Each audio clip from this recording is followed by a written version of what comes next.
হে বান্দা, তুমি আমার কাছে, আমি রবের কাছে এমন সন্তান চাও যেই সন্তানের দিকে তাকাইলে তোমার চক্ষুটা শীতল হয়ে যাবে। মানে এমন একটা নেককার সন্তান, এমন একটা ভালাই সন্তান আল্লাহ তুমি আমাকে দান করো যেই সন্তানের দিকে তাকাইলে পিতামাতার চক্ষু শীতল হয়ে যাবে। এরকম একটি সন্তান চাওয়ার জন্য আল্লাহ পাক বলতেছে, বান্দা তুমি আমার কাছে চাইবা। সন্তান কোথায় চাইতে হবে? কার কাছে? তা আমরা অনেক সময় অনেক জায়গায় গিয়েও সন্তান চাই, সন্তানের মানত করি। তাদের কাছে গিয়ে বলি একটা সন্তান দিলে এই করবো সেই করব, এতগুলো লোক খাওয়াবো, এত কয়টা গরু দান করব, খাসি দান করব, আরও কত কি মানত করে। আল্লাহ পাক আমাদেরকে শিক্ষা দিচ্ছে, বান্দা সন্তান চাইবা কার কাছে? আল্লাহর কাছে। কারণ সন্তান দেওয়ার মালিক কে? আবার সন্তান দিয়া দুনিয়াতে আসার আগেই সেটার উঠে নেওয়া যাওয়ার মালিক কে? আবার ধরেন দিছে, দেওয়ার পরে মাত্র 5 সেকেন্ড বাঁচায় রাখছে, কে করবে এটা? আবার সন্তান দিছে, এই সন্তান বড় হবে, এই সন্তানের মৃত্যুর আগে আপনি মরে যাবেন, এই দায়িত্ব কার? মানে আল্লাহর যা খুশি আল্লাহ তাই করতে পারে। এক কথায় বোঝা গেল সন্তান দেওয়ার মালিকও আল্লাহ, নেওয়ার মালিকও আল্লাহ, আবার না দিয়াও ঘরে ভরপুর সুখ শান্তি দেওয়ার মালিক কে? অনেকের ঘরে সন্তান নাই কিন্তু আল্লাহ সুখ দিছে, আছে না নাই?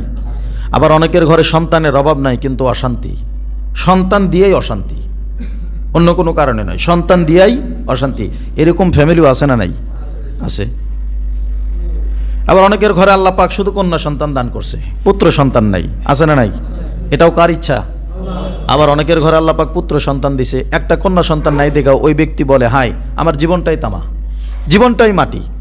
আসলেও তাই, যার ঘরে কন্যা সন্তান নাই সে আদর, ভালোবাসা, মহাব্বত কাকে বলে এটা বুঝবে না। আপনি আপনার পুত্র সন্তানের জন্য হাজার হাজার কোটি কোটি টাকা কামাই করে থুয়ে যাবেন, আপনার মৃত্যুর পরে তারপরে বলবো, বাবাই যদি এই জায়গায় এটা না করে আরেকটা করতো তাহলে সম্পদ মনে আরেকটু বাড়ত। আপনার পুত্র সন্তান আপনার ইন্তেকালের পরে ও খালি তাড়াহুড়া করবে, সন্তান যদি আপনি খাটের উপরে মারা যান আপনাকে খাট থেকে ফ্লোরে নামাবে, ফ্লোর থেকে ঘরের বাহিরে, ঘরের বাহিরে থেকে কিভাবে তাড়াতাড়ি কবরে নেওয়া যায় এই চিন্তা করবে।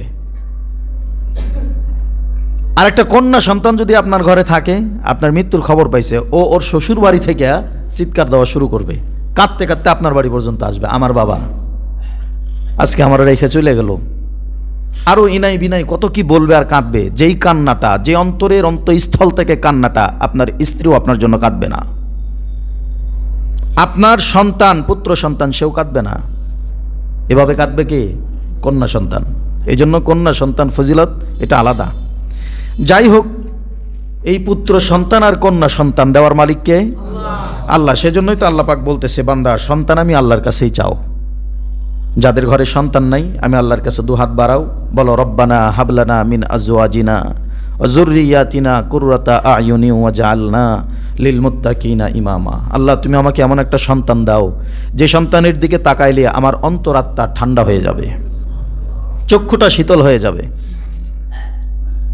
যাদের পুত্র সন্তান আছে, কন্যা সন্তান আশা করছো, কোনো দরগাহে যাও না, কোনো মাজারে যাও না, কোনো বাবার দরবারে যাও না, মানত করো না, আমি আল্লাহর কাছে চাও, আল্লাহ আমার ঘরে তো ভরপুর কন্যা সন্তান দিয়ে রাখছো, একটা পুত্র সন্তান দাও। দিতে পারে কি না? পারে না? আল্লাহ পাক যদি পিতা ছাড়া মায়ের গর্ভে সন্তান দিতে পারে, তাহলে আপনার হয়তো একটু সমস্যা, অসুখ, এই সব কিছু মাজুরি দূর করে আপনার ঘরে, আপনার ঘরটাকে আলোকিত করে সুসন্তান দেওয়ার ক্ষমতা আল্লাহ রাখে কি না? পিতা ছাড়া সন্তান দুনিয়াতে আল্লাহ পাঠায় নাই, বাপ মা ছাড়াও সন্তান দুনিয়াতে আল্লাহ পাক পাঠাইছে। তাহলে আল্লাহ পাক আমাদেরকে শিক্ষা দিচ্ছে, বান্দা নেককার সন্তান তুমি আমার কাছে চাইবা, আমি আল্লাহ তোমাকে নেককার সন্তান দান করব, যেই সন্তানের দিকে তাকাইলে তোমার আত্মা ঠান্ডা হবে, চক্ষু শীতল হবে। সব সন্তানের দিকে তাকাইলে কি চোখ শীতল হয়, আত্মা ঠান্ডা হয়? সব সন্তানের দিকে তাকাইলে হয়? আমাদের সমাজে এরকম অনেক সন্তান আছে না যারা ত্রাস, এই ত্রাস মার্কা সন্তানের দিকে তাকাইলে কোনো পিতামাতার আত্মা ঠান্ডা হবে? এমনও সন্তান আমাদের সমাজে আছে যেই সন্তান গুন্ডামি, চাঁদাবাজি, যেই সন্তান ধ্বংসাত্মক কার্যনীলায় সবসময় নিজেকে নিয়োজিত রাখে, এই সন্তানের দিকে যদি পিতামাতা তাকায় চোখ ঠান্ডা হবে? আমাদের দেশে কত বড় বড় মানুষ আছে, কত বড় বড় নেতা আছে, যাদের এক কলমের খোসায় কোটি কোটি লক্ষ লক্ষ টাকা এদিক সেদিক হয়ে যায়, দেশ থেকে বিদেশে পাচার হয়ে যাও, এরাও কোনো না কোনো মায়ের সন্তান। এদের দিকে তাকাইলে চোখ শীতল হবে? চক্ষু শীতলকারী সন্তান। আপনার ছেলে ডাক্তার হইতে পারে, ইঞ্জিনিয়ার হইতে পারে, ম্যাজিস্ট্রেট হইতে পারে, বড় বড় কিছু হইতে পারে, দেশ বিদেশের বিভিন্ন সার্টিফিকেট অর্জন করতে পারে, কিন্তু এই সন্তানের দিকে তাকাইলে আপনার চোখ শীতল হবে এরকম কোনো গ্যারান্টি আছে? আল্লাহ পাক বলতেছে, বান্দা আমার কাছে চাও এমন সন্তান যেই সন্তানের দিকে তাকালেই তোমার চোখটা কি হবে? শীতল হবে। এই চাওয়াটা শুধু আল্লাহরই নয়, মানুষের এই চাওয়াটা। এই জন্য আমার এক হুজুরের কারগুজারি শুনছি, এরকম হুজুর গেছে হজ করার জন্য। হজ করতে গিয়ে একই কাফেলার ভিতরে কয়েকজন মানুষ, তো সেখানে একজন মুরব্বী মানুষ, সে খুব গর্বের সাথে এই কথা বলতেছে, হুজুর আমার 4টা সন্তান, এর ভিতরে 3টা ছেলে 1টা মেয়ে। এই যে মেয়ের জামাইরে সাথে করে নিয়ে হজ করতে আসছে হুজুর, আমার খুব সৌভাগ্য, আমার 4টা সন্তান, এদের দিকে তাকাইলে আমার কলিজা জুড়ে যায়, আমার খুব ভালো লাগে। সন্তানের গর্ব করতেছে, সন্তানের প্রশংসা করতেছে। হুজুর বলতেছে, মাশাআল্লাহ, খুব ভালো কথা, এরকম সন্তান প্রত্যেকটা ঘরে ঘরে থাকার দরকার। বিভিন্ন ধরনের আলাপচারিতা তাদের ভিতরে চলতেছে। কথার ফাঁকে মেয়ের জামাইটা এসে হুজুরের কানে কানে বলতেছে, হুজুর বলল না 4টা সন্তান, সন্তান কিন্তু 4টা না, সন্তান হলো 5টা। কয়টা? 5টা সন্তান। 3টা সন্তান বলছে ছেলে আর 1টা বলছে মেয়ে। না, সন্তান 5টা, 4টা ছেলে 1টা মেয়ে। তো হুজুর মনে মনে চিন্তা করতেছে, আমার কাছে মিথ্যা কথা বলার কি দরকার তার, তাও আবার এই এত বড় একটা কাজে আইসা, সামনেই কাবা ঘর, কাবার চত্বরে বৈশা বৈশা মিশা কথা। মেয়ের জামাইটা যখন সরে গেছে, ডাক দেয় বলে, মুরব্বী এদিকে আসেন, এই যে মাত্র কয়েক মিনিট হাঁটলেই আপনি কাবার চত্বরে চলে যাবেন, এরকম পবিত্র ভূমিতে আইসা, হজের কার্য সম্পাদন করতে আইসা আপনি মিথ্যা কথা বললেন, আপনার সন্তান নাকি 5টা, 4টা ছেলে 1টা মেয়ে। আপনার মেয়ের জামাই বলল, তা আমার কাছে মিথ্যা বলার কারণটা কি? মুরব্বী চোখের পানি ছেড়ে দিয়ে বলতেছে, হুজুর সন্তান 5টাই, কিন্তু 5টা সন্তান আমি বলতে পারি না, 4টা সন্তান আমাকে বলতে হচ্ছে, আমার বিবেক আমাকে বলতে বাধ্য করতেছে। কেন? বলে, এটা তো আল্লাহরই শিক্ষা, আল্লাহই তো বলছে। হযরত নূহ আলাইহিস সালাতু ওয়াস সালামের একটা সন্তান ছিল, নাম তার কেনান। নাম কি? কেনান। নূহ পয়গম্বর যখন প্লাবনের ভিতরে সকল জীব জানোয়ারকে তার কিস্তির ভিতরে উঠায় নিল, তার একমাত্র সন্তান এবং তার স্ত্রী, তারা বলল, এই পাগলের সাথে আমরা নাই। নাউজুবিল্লাহ বলবেন না? নূহ আলাইহিস সালাতু ওয়াস সালামকে পাগল সাব্যস্ত করলো, বলে এই পাগলের সাথে কি আমরা নাই, পাগলের সাথে আমরা যাব না। মরুভূমির ভিতরে শুকনা, চতুর্দিকে পাহাড় আর পাহাড়, মাঝখানে মরুভূমি, এখান থেকে পানি সেই কত দূর সেই নদী আর সাগর, সেইখান থেকে বলে পানি এখানে চলে আসবে, সেই জন্য নূহ বানাইছে হলো কিস্তি, এই কিস্তির ভিতরে উঠাইছে সব ধরনের জানোয়ার, এমন প্লাবন হবে সব কিছু নিষ্পেষিত হয়ে যাবে। নূহ আলাইহিস সালাতু ওয়াস সালামের সন্তান বলে, যদি এরকম প্লাবন হয় তাহলে আমি পাহাড়ের চূড়ায় উঠে বসে থাকবো। কোথায়? পাহাড়ের চূড়ায়, একদম একেবারে উপরে উঠে বসে থাকবো, পানি আমাকে স্পর্শ করতে পারবে না। নূহ আলাইহিস সালাতু ওয়াস সালাম কিস্তির ভিতরে সকলকে উঠায় নিয়ে আপন সন্তানকে ডাকে, বাবা আসো, আমার সাথে আসো, আমি তোমার পিতা, আমি তোমাকে আহ্বান করছি, আমার কিস্তিতে ওঠো, নাসর আল্লাহ তাআলার গজবে নিপাতিত হয়ে একেবারে শেষ হয়ে যাইবা, আমার কথা শোনো, আমার কথা রাখো। নূহ আলাইহিস সালাতু ওয়াস সালামের সন্তান কিন্তু পয়গম্বরের কথা শোনে নাই, বলছো তোমার প্লাবন আমাকে ধ্বংস করতে পারবে না, তোমার প্লাবন এই পাহাড়কে টপকিয়ে পাহাড়ের চূড়ায় পানি নিয়ে যাইতে পারবে না, অতএব তোমার কথা মিথ্যা, তোমার ধারণা মিথ্যা, কিছুক্ষণ পরেই তুমি তার প্রমাণ পাইবা। নূহ পয়গম্বর তার সন্তানকে ডাকলো, কিন্তু সন্তান শুনল না। নূহ আলাইহিস সালাতু ওয়াস সালাম বলল, হে রব, আপনি প্লাবনের মাধ্যমে যাদেরকে ধ্বংস করার সিদ্ধান্ত নিয়েছেন তাদের ভিতরে আমার সন্তানের নামটাও লিখে নেন। সন্তানকে অস্বীকার করলো। কারণ কি?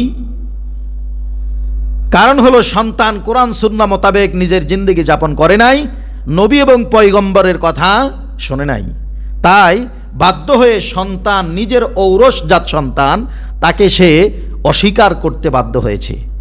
মুরব্বী ডাক দিয়ে করে, হুজুর পয়গম্বর যদি তার সন্তানকে অস্বীকার করতে পারে কোরআন সুন্নাহর বাহিরে থাকার কারণে, আমি তো মানুষ, আমি তো সামান্য ইনসান, আমি কেন আমার সন্তানকে স্বীকার করব? আমার এই সন্তানটাও ঠিক ওই রকম, সে কোরআন সুন্নাহর বাহিরে গিয়ে তার জীবনযাপন করতেছে, বিদায় তার নামটা আমি আমার সন্তানের খাতা থেকে কেটে দিয়েছি। তাহলে সন্তানের নামটাকে কেটে দিয়েছে এবং সন্তানকে তার গণনার ভিতরেই ধরতেছে না, সন্তানের গণনার ভিতরেই সন্তানকে রাখতেছে না। কারণ কি? কারণ শুধু একটাই, সে কোরআন সুন্নাহ মতো তার জীবন চালাইতেছে না, তার জীবনটা চলতেছে অন্যভাবে। তখন হুজুর বুঝতে পারছে, ডাক দিয়ে বলতেছে, আপনার চিন্তা গবেষণা, আপনার সিদ্ধান্ত সত্যিই ঠিক। কারণ কি?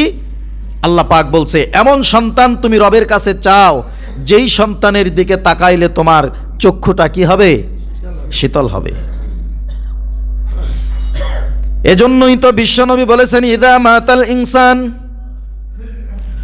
যখন মানুষগুলো মারা যাবে, যখন মানুষগুলো ইন্তেকাল করবে, একটা মানুষ ইন্তেকাল করার পরে তার জিন্দেগির সকল আমল আখলাক, ভালো এবং খারাপ, বদ এবং নেকি, বদি এবং নেকি, সব কিছু করার ক্ষমতা ওই বান্দার বন্ধ হয়ে যায়।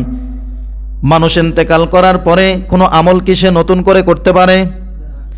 আবার ইচ্ছা করলে কি কোনো খারাপই কোনো কিছু করতে পারে? একজন মানুষ ইন্তেকাল করার অর্থই হলো এই মানুষের আমলের দরওয়াজাটা বন্ধ হয়ে গেল।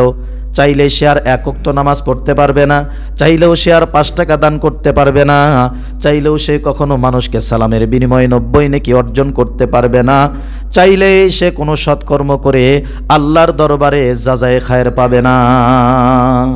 ঠিক তেমনিভাবে একজন মানুষ ইন্তেকালের পরে চাইলেই আবার সে কোনো অন্যায় কাজ করতে পারবে না। ইচ্ছা করলেই সেই বদি, ইচ্ছা করলেই সে অন্যায় কাজের গুনাহ অর্জন করতে পারবে না।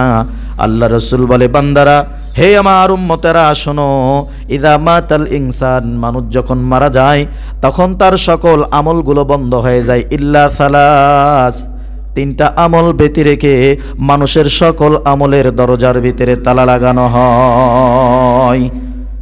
বিশ্বনবী বলতেছে, মানুষ মারা যাওয়ার সাথে আমলের দরজা বন্ধ, কিন্তু 3টা দরজা তার খোলা থাকে। কয়টা? 3টা দরজা খোলা থাকে। আজকে আসলে যারা এখানে নামাজ পড়েন জানেন, আলোচনা করি বিষয়ভিত্তিক আলোচনা। তো আজকে কয়েকটা বিষয় একসাথে পড়ে গেছে। প্রথমত হলো, আজকে আমরা রজব মাসের প্রথম জুমায় উপনীত হয়েছি। সুবহানাল্লাহ বলবেন না? রজব মাসের প্রথম জুমা, সুবহানাল্লাহ, আলহামদুলিল্লাহ। এটা যেন তেন মানুষের এটা ভাগ্য না। যারা খুশ নসিবওয়ালা, সৌভাগ্যশীল বান্দা যারা, তাদের কপালেই শুধু এটা থাকে। কেননা আল্লাহুম্মা বারিক লানা ফি রজব ওয়া শাবান ওয়া বাল্লিগনা রমাদান, সেই 1 বছর আগে দোয়া করছি। 1 বছর আগে বলছি, আল্লাহ রজব মাসে বলছি আমাদের হায়াতটাকে বাড়ায় দেন, রজব শাবানের বরকত দান করেন, রমজান পর্যন্ত পৌঁছে দেন। রমজানের পরেও আবার এই দোয়া পাঠ করছি, আল্লাহ আগামী যেই রজব আর শাবান আসতেছে সেই পর্যন্ত হায়াতটাকে টাইনে নেন কোনো রকম। আল্লাহ কবুল করছে, আজকে আমরা রজব মাসে আছি। সুবহানাল্লাহ, সৌভাগ্যের বিষয়।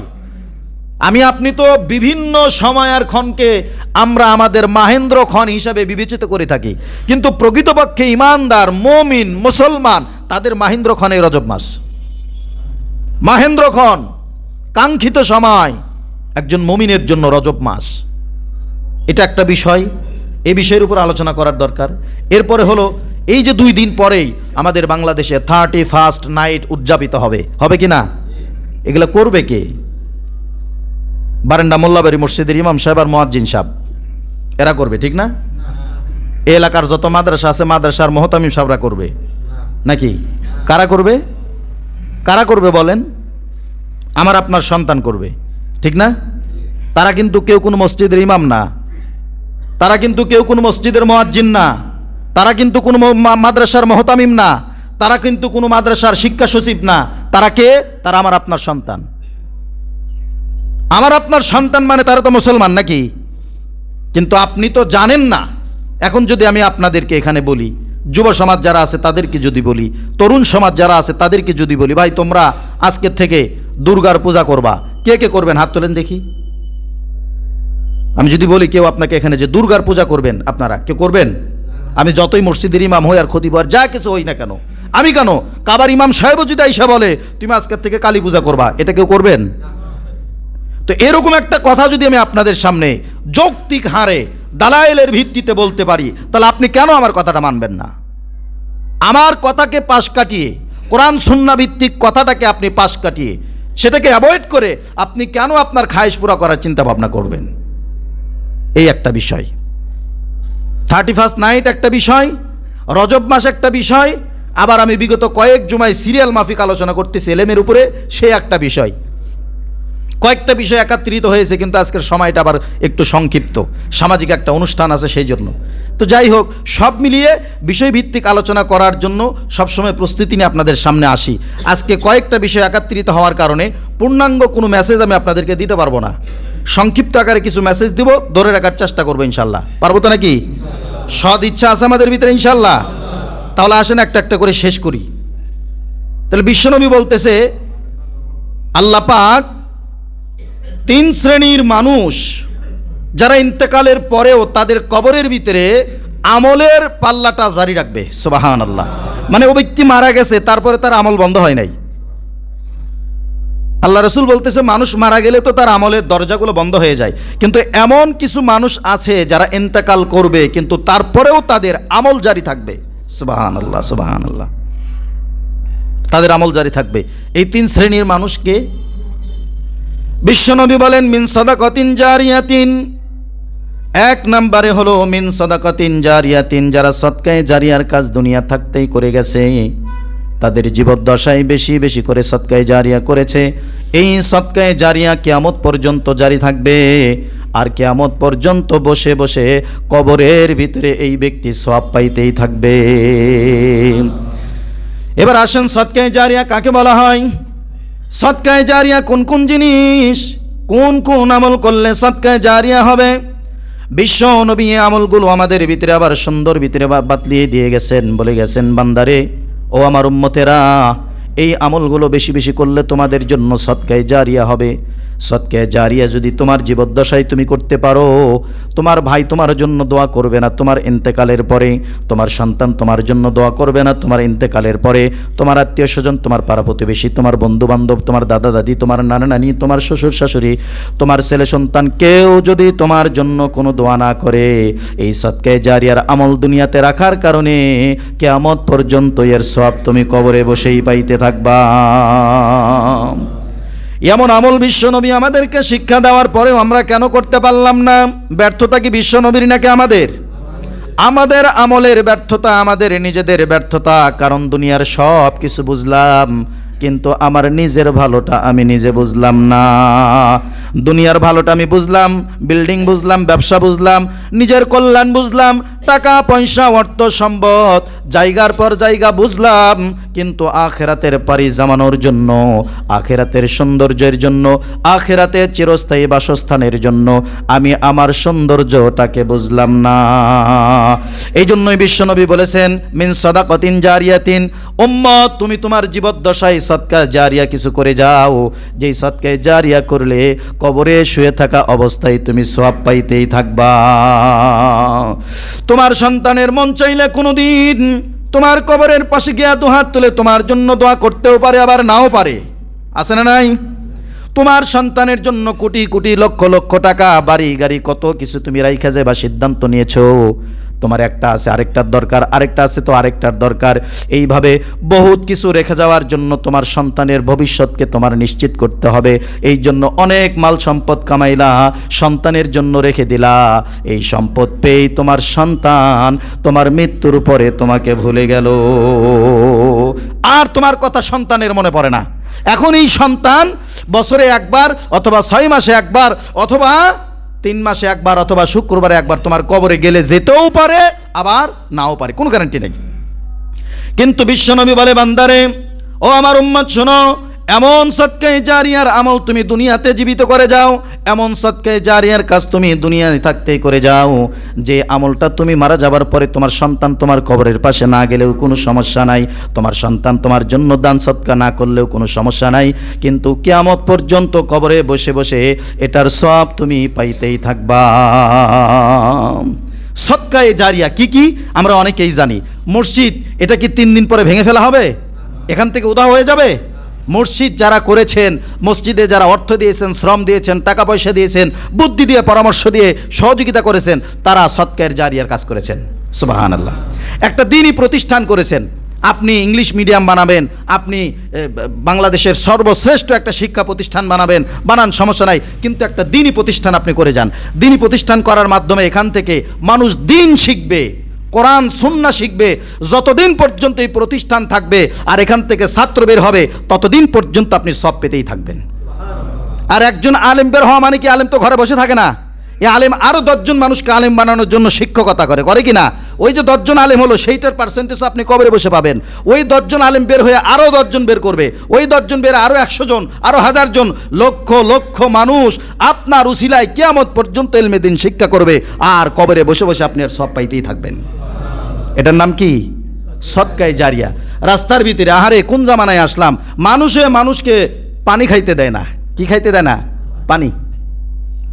মাঝে মধ্যে তো এদিকেও দেখি অনেক সময় হয়, এগুলো কখনো করবেন না বাবাজিরা, ভাইরা আমার, কখনো এগুলো করবেন না।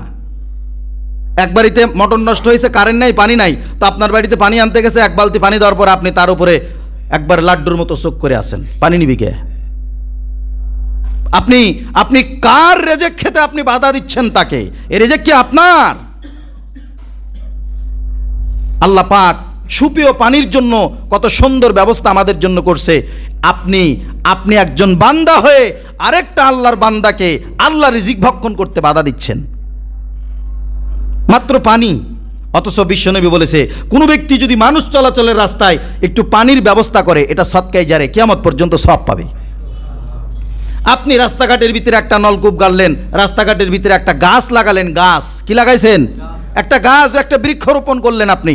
এই বৃক্ষটা যতদিন পর্যন্ত থাকবে, যতদিন পর্যন্ত এইখানে মানুষ ছায়া ভোগ করবে, আর যতদিন মানুষ এখান থেকে প্রশান্তি লাভ করবে, ততদিন পর্যন্ত আপনি সওয়াব পাইতেই থাকবেন।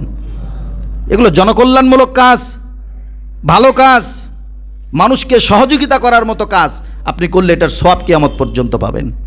সদকায়ে জারিয়া। আপনি কিছুই করতে পারতেছেন না, একটা এতিমখানা মাদ্রাসায় গিয়া একটা এতিম বাচ্চার মাথার উপর হাত দিয়ে বলতেছেন, এই এতিমের দায়িত্ব আজকের থেকে আমার। এতিমের দায়িত্ব কার? আমার। এই এতিমটাকে আমি যতদিন পর্যন্ত লেখাপড়া করবে, এর দায়িত্ব সব আমার। আপনি নিয়েছেন এই বাচ্চাটাকে, এই বাচ্চা আস্তে আস্তে আলেম হয়ে গেছে, হাফেজে কোরআন হয়ে গেছে, কিন্তু আপনি আপনার সন্তানকে আলেম বানাইতে পারেন নাই, আপনার সন্তানকে হাফেজ বানাইতে পারেন নাই, আপনার সন্তান দিয়ে আপনার কোনো কাজে আসতেছে না। কিন্তু এই যে একটা এতিম সন্তানের মাথায় হাত দিয়া 500, 1000, 2000 টাকা দিয়ে সহযোগিতা করেছেন, সদকায়ে জারিয়া। এই সন্তান যতদিন মসজিদের ইমামতিতে কোরআন তেলাওয়াত করবে, নামাজের ভিতরে দোয়া দুরূদ পড়বে, এর প্রত্যেকটা পার্সেন্টেজ আপনার আমলনামায় চলে যাবে। সদকায়ে জারিয়া। এরকম বলতে গেলে আরও সময় লাগবে, আজকে তো সেই সময় নাই। 1 নম্বরে হলো মিন সাদাকাতিন জারিয়াতিন। বিশ্বনবী বলে, বান্দা তোমার জন্য সদকায়ে জারিয়া হবে তোমার জন্য শ্রেষ্ঠ আমল, তুমি ইন্তেকালের পরেও বসে বসে এর সওয়াবটা পাইতে থাকবা। 2 নম্বরে হলো আও ইলমিন ইনতাফাউ বিহি, এমন এলেম তুমি অন্বেষণ করেছো, আবার সেই এলেমটা মানুষের ভিতরে দিয়ে গেছো, কিয়ামত পর্যন্ত এই এলেমের আদান প্রদান হবে, আর কবরে বসে বসে তুমি এর সওয়াব পাইতে থাকবা। সুবহানাল্লাহ। মানে আপনি একটা জিনিস শিখছেন, ইসলামিক ধর্মীয় কোনো একটা আইন কানুন বা ধর্মীয় কোনো একটা আমল আপনি শিখছেন। যেমন সর্বনিম্ন কাজ, আপনি রাস্তা দিয়ে হাঁটতেছেন, তো রাস্তায় কষ্টদায়ক কোনো বস্তু পড়ে আছে, আপনি এই জিনিসটা সরাই দিবেন, এটা হলো আপনার ইমানের সর্বনিম্ন একটা শাখা। তো আপনি এটা জানেন, কিন্তু আরেক ভাই এটা জানেন না। তো 2 জন মানুষ একসাথে যাচ্ছেন, রাস্তার ভিতরে একটা ইট পড়ে আছে বা একটা কাঁটাদার বস্তু আছে, তো আপনি সেটা সরাই দিলেন, আর পাশের ভাইকে বললেন, ভাই তুমি হয়তো এই আমলটা জানো না, রাস্তার ভিতরে কোনো কষ্টদায়ক জিনিস থাকলে সেটা হাত দিয়ে হোক, লাথি দিয়ে হোক, পা দিয়ে হোক, যেমনি হোক, রাস্তার সাইডে সরাই দিতে হয়, যাতে কোনো মানুষ কষ্ট না পায়, যাতে কোনো মানুষ কষ্ট না পায়। এই যে একটা দ্বীনি শিক্ষা আপনি আপনার ভাইকে দিলেন, এই শিক্ষাটা দেওয়ার কারণে সেটা জানলো, সে আবার আরেকজনকে বলবে, সে আবার আরেকজনকে বলবে, এইভাবে যত মানুষের কাছে এই দাওয়াতটা পৌঁছাবে, ততদিন পর্যন্ত আপনি এটার সব পাইতেই থাকবেন। আও ইলমিন ইনতাফাউ বিহি, উপকারী ইলম যেটা আপনি শিখছেন, অপরকে শিখাইছেন, এটার সওয়াব আপনি কোন পর্যন্ত পাবেন? কিয়ামত পর্যন্ত পাবেন। কথাগুলো বোঝেন? কিয়ামত পর্যন্ত এই সওয়াব পাইতেই থাকবেন। তাহলে গেল 2 নম্বরে, মানুষ মারা যাবার পরে তার কয়টি আমল খোলা থাকে? 3টি। 1 নম্বরে সদকায়ে জারিয়া, সদকায়ে জারিয়া। 2 নম্বরে উপকারী এলম মানে উপকারী শিক্ষা। আপনি যে দ্বীনি শিক্ষা শিক্ষিত হয়েছেন বা একটা হাদিস শুনছেন, জানছেন, একটা মাসনুন দোয়া পড়ছেন, শিখছেন, এটা আবার আরেকজনকে শিখাইলেন, এই উপকারী এলেমটা আপনি শিখা আরেকজনকে শিখাইছেন, এটাও কিয়ামত পর্যন্ত সওয়াব পাইতে থাকবেন, এটাও সদকায়ে জারিয়া। তাহলে উপকারী এলম 2 নম্বরে কি? উপকারী এলম। 3 নম্বরে বিশ্বনবী বলেন ওয়া ওয়ালাদিন সালিহিন ইয়াদউ লাহু, নেককার সন্তান, যেই সন্তানটা তুমি তোমার ইন্তেকালের পরে তোমার কবরের পাশে গিয়ে একবার সূরাতুল ফাতিহা, 3 বার সূরা ইখলাস, একবার দরুদ শরীফ পাঠ করে সুন্দর করে রবের দরবারে হাত তুলে রব্বিরহামহুমা কামা রব্বায়ানি সগীরা, রব্বিরহামহুমা কামা রব্বায়ানি সগীরা। মসজিদের ইমাম সাহেবকে বলছেন, হুজুর আমার আব্বার জন্য দোয়া করবেন। মসজিদের ইমাম সাহেব দায়িত্ব পালন করবে, হাত উঠে বলবে রব্বিরহামহুমা কামা রব্বায়ানি সগীরা, হে আল্লাহ আমাদের সকলের মৃত পিতামাতার কবরগুলোকে আপনি শান্তিময় করে দেন, তাদেরকে মাফ করে দেন। মসজিদের ইমাম সাহেব তার দায়িত্ব শুধু পালন করবে। বছরে একবার বাবার মৃত্যুবার্ষিকী পালন করার জন্য মসজিদের হুজুরকে দাওয়াত দিয়ে নিবেন, তা সেখানেও শুধু তারা দায়িত্ব পালন করবে। কিন্তু আপনার সন্তান সে যদি আলেম হয়, সে যদি নেককার সন্তান হয়, অন্তর ফাটা চিৎকার নিয়া রবকে ডাক দিয়া বলবে আপনি আমার আব্বাকে ভালো রাখেন। 1000 দিন 1000 বার মসজিদের ইমাম দিয়ে দোয়া করাবেন, আর আপনার সন্তান একবার দোয়া করবে, বন্দুকের পিস্তলের গুলি মিস হবে, কিন্তু আপনার সন্তানের দোয়া মিস হবে না। সুবহানাল্লাহ। নেককার সন্তান যদি আপনি দুনিয়াতে রেখে যান, তাহলে কিয়ামত পর্যন্ত কি পাবেন? এটার সব পাইতেই থাকবেন। সুবহানাল্লাহ, সুবহানাল্লাহ। কিয়ামত পর্যন্ত এটার সব পাইতে থাকবেন। তাহলে এরকম নেককার সন্তান চাওয়ার জন্য আল্লাহ পাক বলছে রব্বানা হাবলানা মিন আজওয়াজিনা ওয়া যুররিয়াতিনা কুররাতা আয়ুনি ওয়াজআলনা লিল মুত্তাকিনা ইমামা। এইরকম নেককার সন্তান তুমি আমার কাছে চাও। নেককার সন্তান দেওয়ার মালিক কে? চাবো তো ইনশাল্লাহ আল্লাহর কাছে নেককার সন্তান চাবো। অবিবাহিত ভাইরা দিয়ে ইনশাল্লাহ কইল, যারা বিয়ে শাদী করে না এখনো, আপনারা তো ইনশাল্লাহ কইলেন। বিয়ে না করে কি সন্তান পাবেন নাকি? সন্তান পাওয়ার জন্য প্রধান পদক্ষেপ কি? আগে বিয়ে করতে হবে, ঠিক আছে না? বিয়ের পরে সে রব্বিরহামহুমা রব্বানা হাবলানা মিন আজওয়াজিনা ওয়া যুররিয়াতিনা দোয়া করবেন আল্লাহর কাছে। সন্তান দিবে কে? আল্লাহ। আল্লাহু আকবার। তাহলে এই নেককার সন্তান যদি আমরা দুনিয়াতে রেখে যেতে পারি, তাহলে কিয়ামত পর্যন্ত এটার সওয়াব আমি পাইতেই থাকবো। সুবহানাল্লাহ। তাহলে এই নেককার সন্তান আমাদের দরকার আছে না? আজকে নেককার সন্তান, সুসন্তান, যেই সন্তানের দিকে তাকাইলে চোখ শীতল হবে, এরকম সন্তানের খুবই অভাব। আমাদের সমাজে, আমাদের দেশে খুবই অভাব। নাই। আমরা সন্তান যে পাইতেছি না তা কিন্তু না, সন্তান কিন্তু ঠিকই আল্লাহ পাক দুনিয়াতে পাঠাইতেছে, কিন্তু এগুলো নেককার হচ্ছে না, বদকার হচ্ছে। কেন বদকার হচ্ছে? আমাদের কারণে হচ্ছে। একটা বাচ্চা জন্মগত অবস্থায় সে তো নিষ্পাপ হয়ে জন্মায়, পরবর্তীতে যত কুফরি কালাম, যত কুসংস্কার, যত শিরিক, সব কিছু শিখে আমাদের মধ্য দিয়া। যেমন এই যে 31st নাইট আপনারা পালন করবেন, এটা একটা শিরিকি কাজ। এটা কি কাজ? শিরিকি কাজ। আপনি বললে হয়তো বিশ্বাস করবেন না, হুজুর এটা তো সামান্য একটু ফানুস টানুস উড়াই, একটু বোম টোম মারি, একটু আনন্দ উল্লাস করি, রাত 12টার দিকে তারপর একটু খিচুড়ি খাই, এই তো, এর বাহিরে আর কি, আমরা তো কোনো পূজা টুজা করি না। আরে ভাই, এটাই তো শিরিক। কোন দিক দিয়ে শিরিক? আমার কথা তো আপনাদের বিশ্বাস হবে না। হাতে সকলেরই বড় হুজুর আছে না নাই? এই যে বড় হুজুর, হুজুরের কথা তো কেউ মানে না। হুজুর কেরা? হুজুর তো আমার সামনে বড় হইলো, আমার সামনে লেখাপড়া করলো। হুজুর আবার কি জানে? হুজুর যা জানে তার সাথে আমি বেশি জানি। তা আপনাদের হাতে যে বড় হুজুর আছে, এটার ভিতরে এইখানে সার্চ করিয়া 31st নাইট কে কিসের জন্য কেন পালন করে, কে কিসের জন্য কেন পালন করে, আপনি দেখেন। সেখানে লিখবেন 31st নাইট মানে কি? 31st নাইট মানে হলো একটা দেবতার পূজা করা। দেবতার নাম হলো জানুস। নাম কি? জানুস। যার 2টা মুখ, একটা সামনে একটা পিছনে, একটা ভবিষ্যৎ আর একটা হলো গত, অর্থাৎ যেটা চলে গেছে, অতীত। সেটা পিছনের মুখটা হলো অতীত আর সামনের মুখটা হলো কি? ভবিষ্যৎ। যারা পত্তলিক ছিল, অগ্নিপূজক ছিল, রোমান সাম্রাজ্যে যারা ছিল, এদের সবচেয়ে বড় দেবতা, সবচেয়ে বড় ঠাকুর ছিল এই জানুস দেবতা। এরা এদের পূজা করত, আর তার নামের সাথে নামকরণ করেই কিন্তু জানুয়ারি মাসের নাম হয়েছে জানুস, জানুয়ারি। এর নামের সাথে একটা সামঞ্জস্য রেখেই জানুয়ারি মাসের নামকরণ করা হয়েছে। তারা কি করে? এই পত্তলিকরা কি করে? এরা এই 16ই ডিসেম্বর, এই ডিসেম্বর মাসের একবার লাস্টের দিনে রাত 12টা যখন 0 আওয়ার্স, 0,0,0,0, ঘন্টার জায়গাও 0, মিনিটের জায়গাও 0, আবার সেকেন্ডের জায়গাও কি 0, 0 আওয়ার্স, এই টাইমটার ভিতরে তারা, এই সময়ে তারা জানুস দেবতার সম্মুখীন হয়। তারা পিছনের মুখে গিয়া বলে, দেবতা, অতীতে যা করেছি সব কিছু তুমি দেখেছো, দয়া করে আমাদেরকে ক্ষমা করে দিও, অতীত যেন ভুলে সামনের জিন্দেগি ভালো করতে পারি, এই জন্য তৌফিক দান করে দিও। কার কাছে চাইলো? দুমুখা দেবতা, যার হাত 4টা, এক হাতে লাঠি আরেক হাতে চাবি। তাদের মতাদর্শ হলো যে হাতে চাবি, এই চাবি দিয়া আমাদের মৃত্যুর পরে স্বর্গের দরজা খোলা হবে। নাউজুবিল্লাহ বলবেন না? স্বর্গের দরজা খোলা হবে, এটা হলো তাদের আকীদা বা বিশ্বাস। পিছনের মুখে এই সমস্ত কথা বলে সামনে আইসা বলে, দেবতা, নতুন করে দিন শুরু করতে যাচ্ছি, নতুন করে বছর শুরু করতে যাচ্ছি, আমাদের জীবন, আমাদের দিন, আমাদের বৎসর যেন আমাদের জীবনের মতোই সুন্দর হয়, এই তৌফিক তুমি আমাদেরকে দান করো। একজন মুসলমানের সন্তান কোন মূর্তির সামনে, যেই মূর্তিকে ভাঙার জন্য যুগে যুগে পয়গম্বর আর নবী রাসূল দুনিয়াতে আসছে, যেই মূর্তিকে উৎখাত করার জন্য, যেই মূর্তি আর দেবদেবীর পূজাকে নিঃশেষ করার জন্য বিশ্বনবীর মাথার ভিতরে পেরাক ঢুকছে, মাথার ভিতরে পাথর ঢুকছে, বিশ্বনবীর দান্দান মোবারক শহীদ হয়েছে, বিশ্বনবীর পবিত্র শরীর মোবারক থেকে রক্ত ঝরেছে, সেই দেবদেবীর পূজা, সেই দেবদেবীর সামঞ্জস্যতা তুমি মুসলমানের সন্তানে তোমার দ্বারা প্রকাশ পায়, তুমি কখনো মুসলিম মানুষের সন্তান হতে পারো না। কারণ তোমার পুরাপুরি মিল পাওয়া যাচ্ছে সেই পত্তলিকদের সাথে, যার যার সাথে মিল, কিয়ামতে তার সাথে তার হাসর নাসর হবে, তুমি তো তাদের সাথে উঠবা। এই পূজাটা তোমার আমার জন্য বৈধ নাকি অবৈধ?